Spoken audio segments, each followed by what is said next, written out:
Does this common Altissimo story sound familiar to you? You've worked consistently on your Altissimo notes for months, and now you're ready to start using them in some solos, but you realize pretty quickly that if you just hold an Altissimo note, it sounds terrible. It's really harsh, it's piercing, it just does not sound good at all.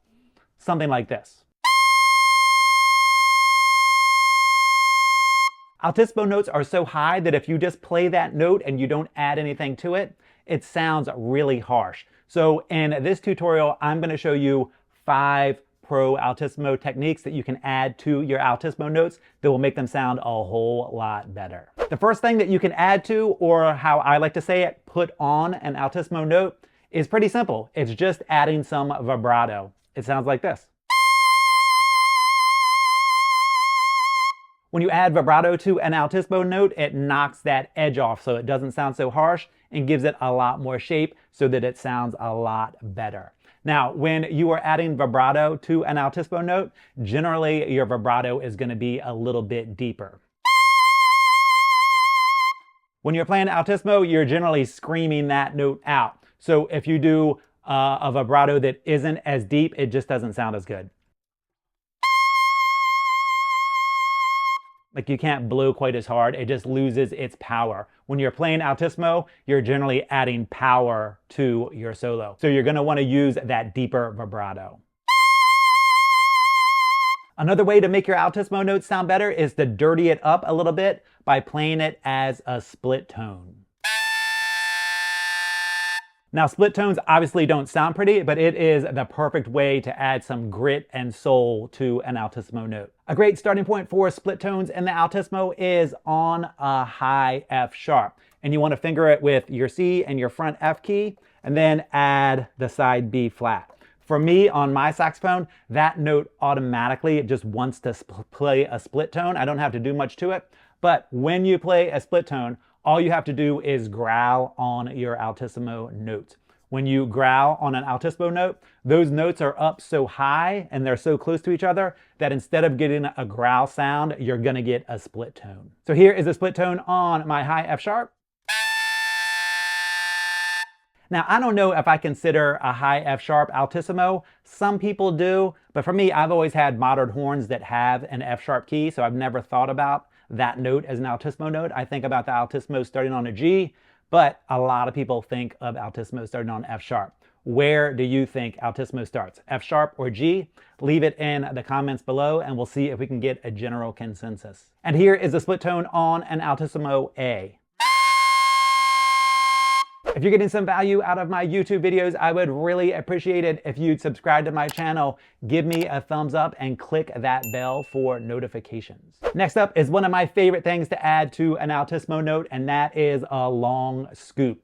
This is straight out of the David Sanborn handbook. So a really common long scoop interval is between an Altissimo A scooping into an Altissimo D. This is what it sounds like. Classic David Sanborn. Now, scooping on an Altissimo note is a little bit more difficult because it is all done with your tongue position. You're saying oi, you're bringing your tongue up in the oi position. But when you're playing Altissimo, your tongue is already really high up in the E position and a little bit forward to get those notes out. So scooping is going to take a little bit of extra practice so that you can get used to the tongue movement. It's not going to be as dramatic of an oi tongue movement as it would be for lower notes on your saxophone, just because those Altissimo notes, your tongue is already up so high, so there's only so much movement you can do to it. But work on your scoops when it comes to the Altissimo notes. They sound great and they're a lot of fun to play. Now, let's talk about ending your Altissimo note. You don't want to end your Altissimo note by just stopping your air. That doesn't sound good at all, and you lose all of your power. And when you're playing an Altissimo note, generally you're doing that to really amp up the energy and power in your solo, so you don't want to lose it all at the end of your note. So this is what it sounds like if you just stop blowing on an Altissimo note.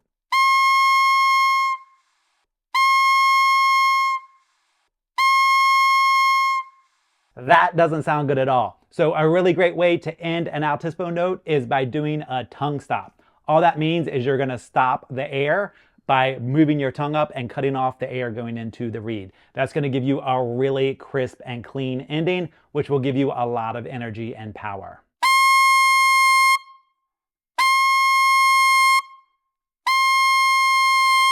Another way to end an altissimo note, which is something that I do all the time, is to fall from the altissimo note. This is what it sounds like.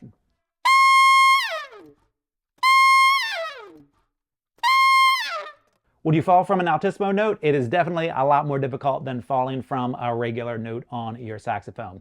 It's going to take a lot more control and a lot of practice. So the first thing you want to do is get the correct tongue movement. So when you're falling, you want your tongue to come down. And the way to do that is think of the word dow. Say the word dow as you are falling, and that's going to kind of give you a scoop down as the notes are going down. Obviously, that doesn't sound good on its own, but then when you add in the finger movement, then it sounds really good. So you're not going to work your way through the altissimo fingerings. You're just going to move your fingers down, descending on the saxophone. So almost think about it like you're playing a D major scale starting on a C sharp. So C sharp, B, A, G. A lot of times I play an F instead of an F sharp. E, D. You're just moving your fingers down because you want to get that descending sound as you're scooping down.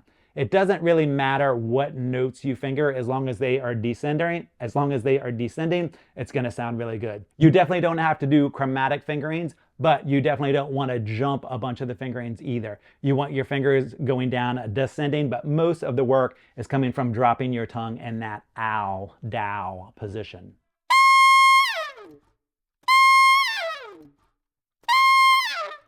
If you'd like some step-by-step lessons to perfect your altissimo or just to get the first note out, I'd like to invite you to check out my sax school. In the Scott Paddock Sax School, I have an entire course dedicated to altissimo. It's called Ultimate Altissimo.